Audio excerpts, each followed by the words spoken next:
Berbahagialah dengan apa saja yang engkau miliki.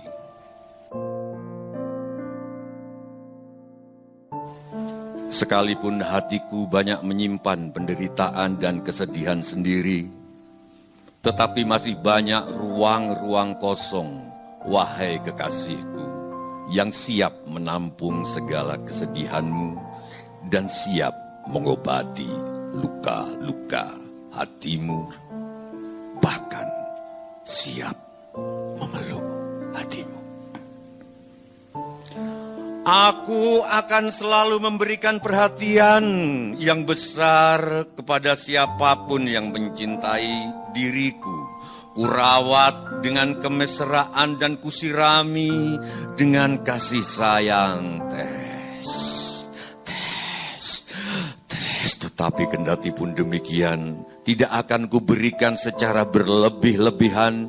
Semua harus pakai takaran. Tanaman kering kusiram supaya segar. Tetapi ketika berlebihan air, maka tanaman itu akan rusak juga. Oh kekasihku, kekasihku, dengarlah, sedang kubacakan saja Buya Sakur padamu. Hati kita akan menjadi indah ketika menyimpan cinta.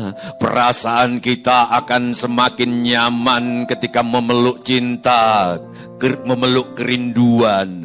Saling mendoakan adalah media komunikasi kita yang paling canggih.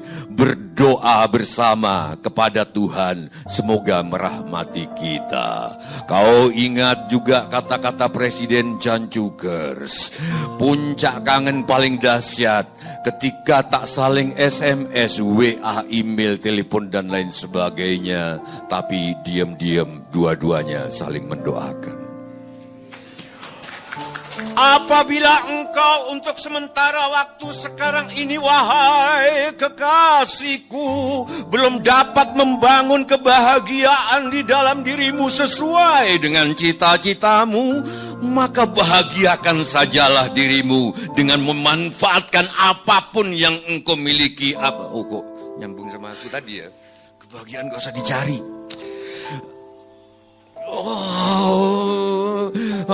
Bila kebahagiaan menjadi cita-citamu, lupakan, bahagiakan sajalah dirimu dengan memanfaatkan apapun yang engkau miliki apa adanya.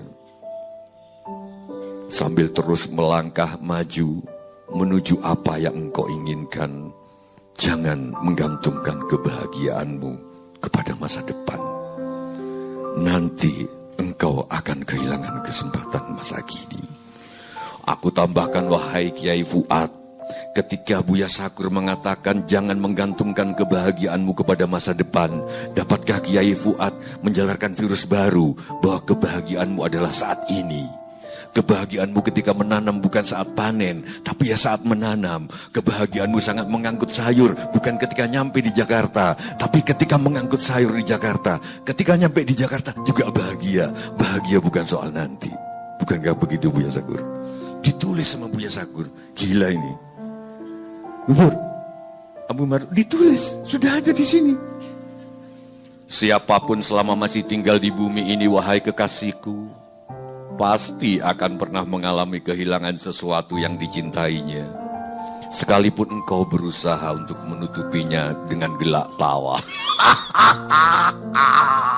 Sekalipun engkau berusaha untuk menutupinya dengan gelak tawa.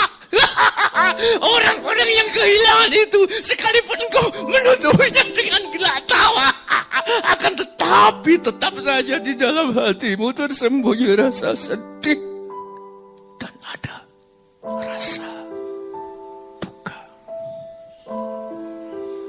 Nanti ketika engkau temui seorang teman, siapa saja yang terbukti mampu membagi kesedihan dan kebahagiaan bersamamu, maka dapat dipastikan hatimu merasakan angin segar. Semusim bersemi bunga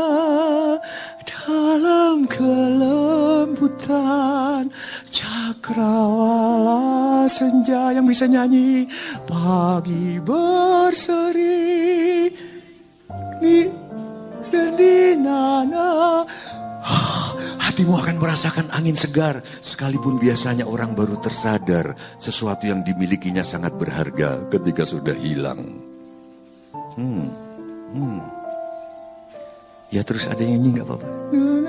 Terus nyanyi. Sekalipun biasanya orang baru tersadar sesuatu yang dimilikinya sangat berharga ketika sudah hilang. Engkau tidak mesti harus merasakan kehilangan karena engkau sekarang telah sadar bahwa kematian adalah suatu kepastian yang tidak dapat dihindarkan. Seperti lagu Romai Rama. Suatu saat pastikan datang. Saat-saat Romai Rama.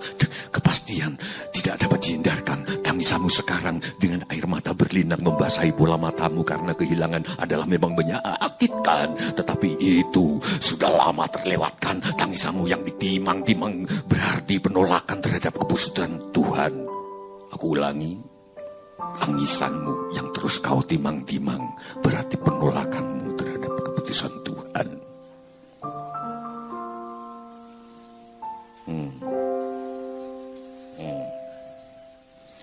Setiap kali ada orang meninggal, sudah lama saya tidak menyatakan turut berduka cita.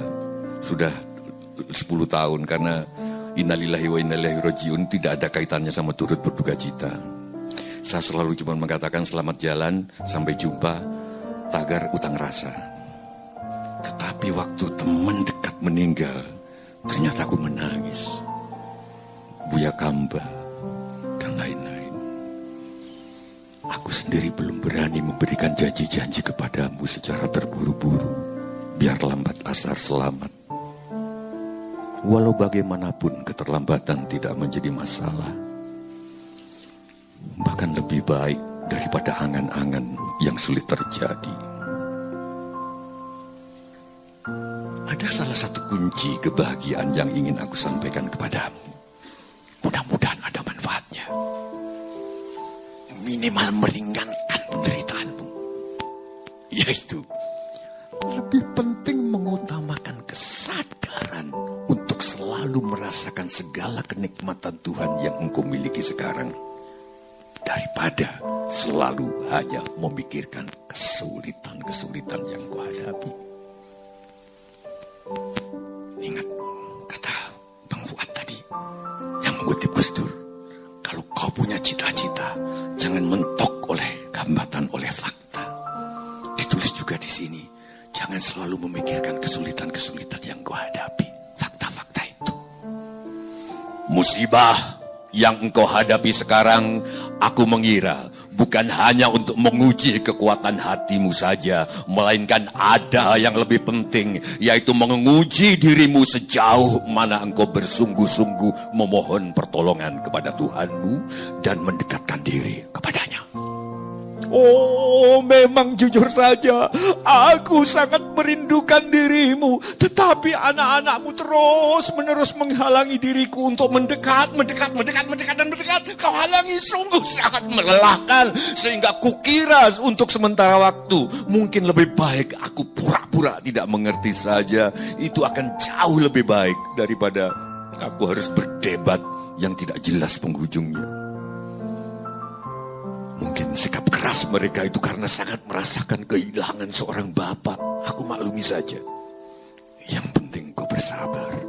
Sekalipun demikian, engkau harus tetap bersyukur kepada Tuhan. Engkau masih cantik jelita. Gelis kata orang Sunda. Ontong kata orang Jawa. Jantung kata orang Jawa. Anak-anakmu semua sehat-sehat dan cerdas. Hanya bapakmu karena usia lanjut perlu engkau rawat dengan baik. Disabilitas itu adalah takdir. Tetapi kemanusiaan adalah keputusan yang kita pilih dengan sadar. Masa indahmu sudah lama selesai, bahkan sudah 3 tahun engkau menjanda. Hanya dengan mengandalkan gaji, almarhum yang hanya sekedar mengandalkan gaji almarhum yang tidak seberapa. Biar biaya sekolah anak-anakmu menjadi tanggunganku. Tidak ada maksud aku ingin mengulur waktu, yang kutunggu kesadaran anak-anakmu untuk siap menerima kehadiranku.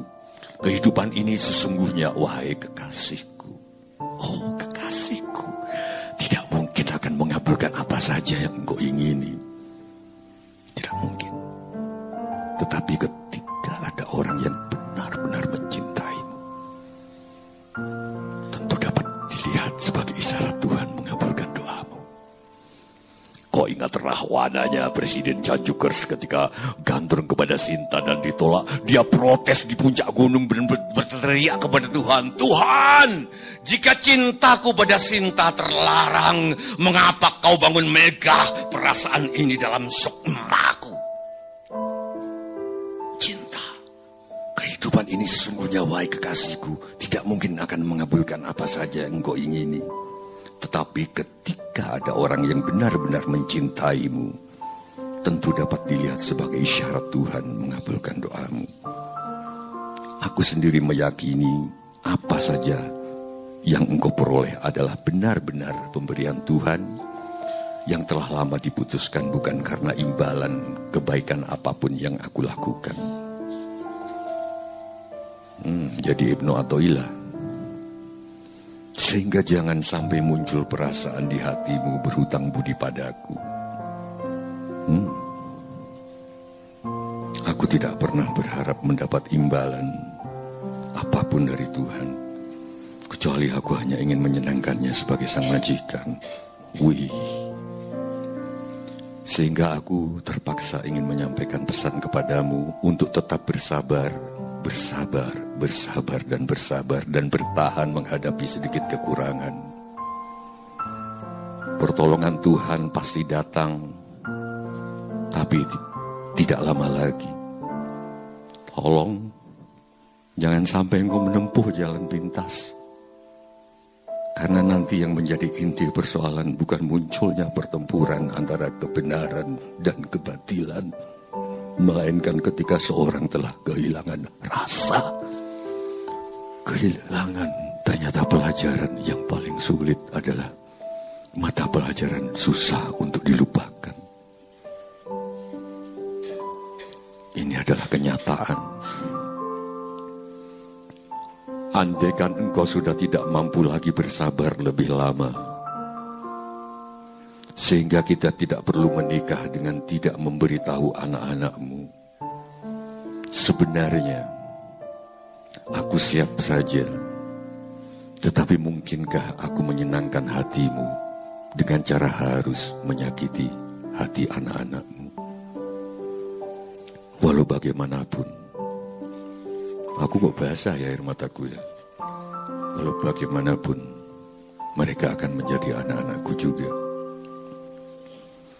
Namun ketika engkau mengatakan, untuk meyakinkan anak-anakku adalah tugasku, aku yakin mereka akan sadar dan akan mengakui. Sambil meremas tangan, membuat darah di otakku berdesir.